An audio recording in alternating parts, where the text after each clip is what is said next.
ಆರೋಗ್ಯಗಳನ್ನು ಕೊಟ್ಟು ಕಾಪಾಡಲಿ. ಬಂಧುಗಳೇ, ಇವತ್ತು ಒಂದು ಕರಾಳ ಮುಖ ಏನಪ್ಪ ಅಂದರೆ ನಮ್ಮ ಕಾಚನಾಯಕನಹಳ್ಳಿಯ ಒಂದು ಕರಾಳ ಮುಖ ಅಂದರೆ ನೋಡ್ತಾ ಇರ್ಬೋದು. ಈ ರಸ್ತೆ ನಮ್ಮ ಕಿತ್ಕನಹಳ್ಳಿ ಗೇಟಿಂದ ಮತ್ತು ಯನ್ನಾಗರ ಮಾರ್ಗವಾಗಿ ಹೋಗುವಂಥ ರಸ್ತೆಯ ಮಾರ್ಗದಲ್ಲಿ ಇಲ್ಲಿ ಒಂದು ಅಂಗಡಿ ಸಹ ಇದೆ, ರಾಮದೇವ್ ಹಾರ್ಡ್ವೇರ್ ಎಲೆಕ್ಟ್ರಿಕಲ್ ಅಂತ. ಇಲ್ಲಿಂದ ಮತ್ತೆ ನೋಡ್ತಾ ಇರ್ಬೋದು, ಇಲ್ಲಿ ಡ್ರೈನೇಜ್ ಮಾಡಿದ್ದಾರೆ. ಈ ಡ್ರೈನೇಜ್ ಮೇಲೆ ಗಿಡ ಗೆಂಡೆ ಯಾವ ರೀತಿ ಗಿಡಗಳು ಬೆಳ್ಕೊಂಡಿದ್ದಾವೆ. ಇದಕ್ಕೆ ಯಾವುದೇ ರೀತಿ ಪಂಚಾಯಿತಿಯ ಒಬ್ಬ ಅಧಿಕಾರಿಗಳಾಗ್ಬೋದು ಈ ನಿಟ್ಟಲ್ಲಿ ಎಷ್ಟು ಮಟ್ಟಕ್ಕೆ ಕೆಲಸಗಳನ್ನು ಮಾಡ್ತಾರೆ ಅನ್ನೋ ನಿಟ್ಟಲ್ಲಿ ನೋಡ್ತಾ ಇರ್ಬೋದು. ಇಲ್ಲಿನ ಕಾರ್ಯಕೇಂದ್ರ ಜನತೆಗಳಿಗೆ ಇಷ್ಟೆಲ್ಲ ಕಾಯಿಲೆ ಕಸರು ಬರ್ತಾ ಇದ್ದಾವೆ.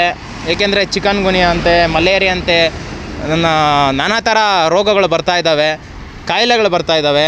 ಜನತೆಗಳು ಎಲ್ಲಪ್ಪ ದುಡ್ಡು ಇಡಬೇಕಂದ್ರೆ ವೈದ್ಯರ ಹತ್ರ ದುಡ್ಡು ಇಡಬೇಕು. ನೋಡ್ಬೋದು ಯಾವ ನಿಟ್ಟಲ್ಲಿ ಗಿಡಗಳೆಲ್ಲ ಬೆಳ್ಕೊಂಡಿದ್ದಾವೆ, ಎಷ್ಟು ಮಟ್ಟಕ್ಕೆ ಬೆಳ್ಕೊಂಡಿದ್ದಾವೆ ನೋಡ್ತಾ ಇರ್ಬೋದು. ನೋಡಿ, ಅಧಿಕಾರಿಗಳು ಏನು ಕಣ್ಮುಚ್ಕೊಂಡು ಕುಳಿತಿದ್ದಾರಾ ಅನ್ನೋದು ಈ ನಿಟ್ಟಲ್ಲಿ ನೋಡ್ತಾ ಇರ್ಬೋದು. ಬಂಧುಗಳೇ, ಎಷ್ಟು ಮಟ್ಟಕ್ಕೆ ಅವ್ಯವಹಾರಗಳು ನಡೀತವೆ. ಇಲ್ಲಿ ಡ್ರೈನೇಜ್ ಸಹ ಇದೆ. ಮಳೆ ನೀರೆಲ್ಲ ಯಾವ ಮಟ್ಟಕ್ಕೆ ಹೋಗ್ಬೋದು ನೀವು ಸ್ವಲ್ಪ ಗಮನಕ್ಕೆ ತಗೊಳ್ಬೋದು. ಇಲ್ಲೆಲ್ಲ ಡ್ರೈನೇಜ್ ಎಲ್ಲ ಇದೆ ನೋಡ್ಬೋದು. ಇಲ್ಲೆಲ್ಲ ನೀರುಗಳೆಲ್ಲ ಲೀಕ್ ಆಗ್ತಾ ಇದ್ದಾವೆ. ಎಷ್ಟು ಮಟ್ಟಕ್ಕೆ ಪಂಚಾಯಿತಿಯ ಅಧಿಕಾರಿಗಳು ಎಷ್ಟು ಮಟ್ಟಕ್ಕೆ ನಿರ್ಲಕ್ಷ್ಯಗಳಿಂದ ಕೆಲಸಗಳನ್ನು ಮಾಡ್ತಾರೆ ಅನ್ನೋ ನಿಟ್ಟಲ್ಲಿ ನೋಡ್ಬೋದು. ಎಷ್ಟು ಮಟ್ಟಕ್ಕೆ ನೀರೆಲ್ಲ ನೋಡಿ ಲೀಕ್ ಆಗ್ತಾ ಇದೆ. ಇಷ್ಟು ರಸ್ತೆಗಳನ್ನು ಹದಗೆಟ್ಟು ಸುಮ್ಮನೆ ಬಿಲ್ಡಪ್ ಕೊಡೋದಕ್ಕೋಸ್ಕರ ಒಂದು ವಿಷಯ ಏನಂದರೆ, ಯಾವುದಾದ್ರೂ ಒಂದು ಎಲೆಕ್ಷನ್ಗಳು ಬರೋ ಟೈಮಲ್ಲಿ ಅಣ್ಣ ಅಪ್ಪ ಅಂತಾರೆ. ಆದರೆ ರಸ್ತೆಗಳ ಪಕ್ಕದಲ್ಲಿ ಇಷ್ಟು ಮಟ್ಟಕ್ಕೆ ಗಿಡಗಳು ಬೆಳೆದಿದ್ದಾವೆ. ಇದನ್ನು ಕ್ಲೀನ್ ಮಾಡಿದ್ರೆ ಚೆನ್ನಾಗಿರೋದು. ಯಾಕಪ್ಪ ಏನಂತಾರೆ ಅಂದರೆ ನೋಡ್ಬೋದು, ಇಲ್ಲಿ ಡ್ರೈನೇಜ್ ಎಲ್ಲ ಇದೆ.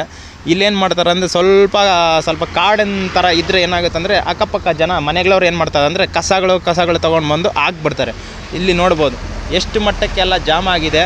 ಇದನ್ನು ನಮ್ಮ ಯನ್ನಾಗರ ಗ್ರಾಮ ಪಂಚಾಯಿತಿಯ ಅಧಿಕಾರಿಗಳಾದಂತಹ ಅವ್ರಿಗೆ ನಾವು ಒಂದು ಮನವಿ ಮಾಡ್ತೀವಿ. ದಯವಿಟ್ಟು ನಿಮ್ಮ ಕಾಲಿಗೆ ಮುಗಿತೀನಿ ಸ್ವಾಮಿ, ದಯವಿಟ್ಟು ನಿಮಗೆ ಕಾಲಿಗೆ ಮುಗಿತೀವಿ.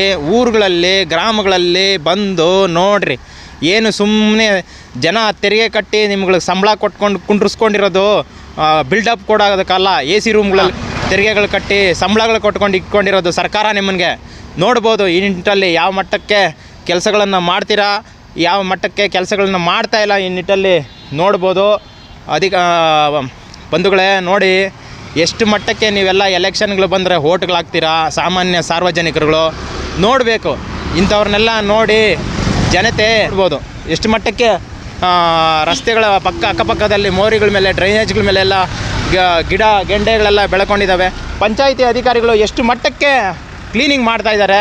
ಇಲ್ಲಿ ಒಬ್ಬರು ಸಾರ್ವಜನಿಕರುಗಳಿದ್ದಾರೆ, ತೊಂದರೆ ಇಲ್ಲ. ಆಮೇಲೆ ಇಲ್ಲಿ ನೋಡ್ತಾ ಇರ್ಬೋದು ಎಷ್ಟು ಡ್ರೈನೇಜ್ ಇದೆ. ನೀರುಗಳೆಲ್ಲ ಯಾವ ರೀತಿ ಹೋಗ್ತವೆ. ಸಣ್ಣ ಪುಟ್ಟ ಮಕ್ಕಳಿರ್ತವೆ, ಕಾಯಿಲೆಗಳು ಕಸರುಗಳು ಅಂತ ಬಂದರೆ ವೈದ್ಯರುಗಳ ಹತ್ರ ಹೋಗ್ತಾರೆ. ಎಷ್ಟೋ ಸಾವಿರಾರು ಗಟ್ಟಲೆ ಬೇಕು. ಏನು ಮಾಡೋದು? ಏನು ಜೀವದ ಬೆಲೆ ಏನು ಆಟಾಡ್ತಾ ಇದ್ದಾರೆ ಇವರು ಅಧಿಕಾರಿಗಳು ಅನ್ನೋ ನಿಟ್ಟಲ್ಲಿ ನೋಡ್ತಾ ಇರ್ಬೋದು. ವೀಕ್ಷಕರೇ ನೋಡಿ, ಬಂಧುಗಳೇ, ಎಷ್ಟು ಮಟ್ಟಕ್ಕೆ ಅವ್ಯವಹಾರಗಳು ನಡೀತಾ ಇದ್ದಾವೆ ಈ ನಿಟ್ಟಲ್ಲಿ ನೋಡ್ತಾ ಇರ್ಬೋದು. ನೋಡಿ ಎಷ್ಟು ಮಟ್ಟಕ್ಕೆ ಈ ರಸ್ತೆಗಳನ್ನು ಯಾವ ರೀತಿ ಎಷ್ಟು ಮಟ್ಟಕ್ಕೆ ಅಭಿವೃದ್ಧಿಗಳು ಮಾಡ್ತಾರೆ ಈ ನಿಟ್ಟಲ್ಲಿ ನೋಡ್ಬೋದು. ನೀವು ನೋಡ್ಬೋದು ಬಂಧುಗಳೇ. ನೋಡಿ, ಎಲ್ಲರೂ ನೀವು ಹೇಳ್ತೀರಾ ಎಲೆಕ್ಷನ್ಗಳು ಬಂದರೆ ಓಟ್ ಹಾಕ್ತೀರಾ. ಪಾಪ ಅವರು ಓಟ್ ಹಾಕೋ ಟೈಮಲ್ಲಿ ನಾನು ಆ ಕೆಲಸ ಮಾಡ್ಕೊಡ್ತೀನಿ ಅಣ್ಣ, ಈ ಕೆಲಸ ಮಾಡ್ಕೊಡ್ತೀನಿ ಅಣ್ಣ, ನಮ್ಗೆ ಓಟ್ ಹಾಕೋಣ ಅಂತಾರೆ. ಇದೇನೇನ್ರಿ ತ್ಯಾಪೆ ಕೆಲಸ ಸ್ವಾಮಿ? ಇದೇ ರೀತಿನ ಕೆಲಸಗಳು ಮಾಡ್ಕೊಡೋದು ಸಾರ್ವಜನಿಕರುಗಳಿಗೆ? ನೋಡಿ ಅಪ್ಪ, ಕಣ್ಣಲ್ಲಿ ನೋಡಬೇಕು ನೀವು. ಕಣ್ಣಲ್ಲಿ ನೋಡಿದ್ರೇ ನಿಮಗೆಲ್ಲ ಗೊತ್ತಾಗೋದು. ಸಾರ್ವಜನಿಕರು ನೋಡಿ ಇಂಥವ್ರಿಗೆಲ್ಲ ತಕ್ಕ ಪಾಠ ಹಾಕಬೇಕು, ಸರಿನಾ? ಎಲ್ಲರಿಗೂ ಒಳ್ಳೆ ವ್ಯಕ್ತಿತ್ವಕ್ಕೆ ಆರಿಸಿ ಕುಂಡ್ರಿಸಿ ಅವ್ರನ್ನ ಅಧಿಕಾರನ ಕೇಳಬೇಕು. ನಾವು ಎಲೆಕ್ಷನ್ಗಳ ಟೈಮಲ್ಲಿ ದುಡ್ಡು ತೊಗೊಳ್ಬೇಡಿ ದಯವಿಟ್ಟು. ದುಡ್ಡು ತಗೊಂಡ್ರೆ ನಿಕ್ಕರು ಕುಕ್ಕರ್ಗಳಿಗೆಲ್ಲ